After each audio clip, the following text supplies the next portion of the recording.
దినము కొరకు ఏర్పాటు చేయబడిన దేవుని వాక్య భాగములో నుంచి కొన్ని మాటలను మనం జ్ఞాపకం చేసుకుందాం.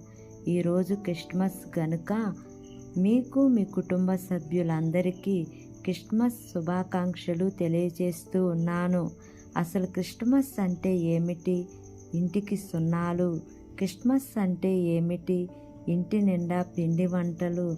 క్రిస్మస్ అంటే ఏమిటి?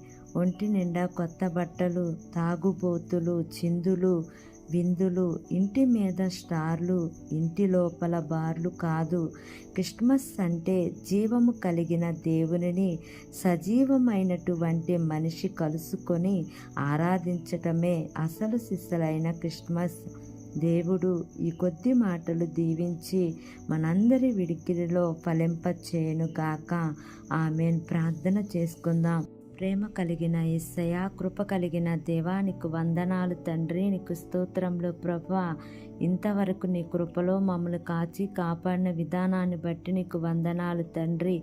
ఈ ఉదయకాల సమయమున మీరు మాకు ఇచ్చినటువంటి ఇట్టి వాగ్దానాన్ని బట్టి నీకు వందనాలు ప్రభువా.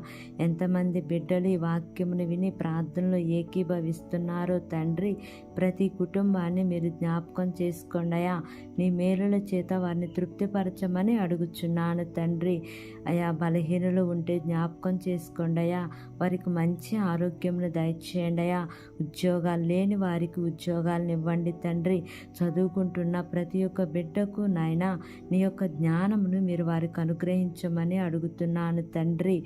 వివాహాల కోసం ఎదురు చూస్తున్న బిడ్డలను జ్ఞాపకం చేసుకోండియా. చక్కటి వధూవరులను మీరు జతపరచండి దేవా. గర్భఫలాల కోసం ఎదురు చూస్తున్న బిడ్డలను జ్ఞాపకం చేసుకోండియా. వారి యొక్క గర్భద్వారాలు మీరు తెరవండి యేసయ్యా. గర్భవతులుగా ఉన్న బిడ్డలను జ్ఞాపకం చేసుకోండియా. సుఖమైన ప్రసవాన్ని మీరు దేవా వారికి అయా ఇవ్వమని అడుగుచున్నాను తండ్రి. నీకు స్తోత్రములు దేవా. మా దేశమును, దేశ ప్రజలను, దేశమును పరిపాలిస్తున్న ప్రతి అధికారుల కుటుంబాలను మీరు దీవించండి, ఆశీర్వదించండి అయ్యా. వారు ఏ పని చేసినను మీ యొక్క సఫలతను మీరు వారికి అనుగ్రహించండి అయ్యా. వారి ప్రయాణాల్లో క్షేమాన్ని ఇవ్వమని, నా యొక్క ప్రార్థన ఆలకించి అంగీకరించమని నజరేయుడైన యేసు అతి పరిశుద్ధ నామమున అడిగి వేడుకొని పొంది ఉన్నాము తండ్రి. Amen, amen, amen. Praise the lord. God bless you all.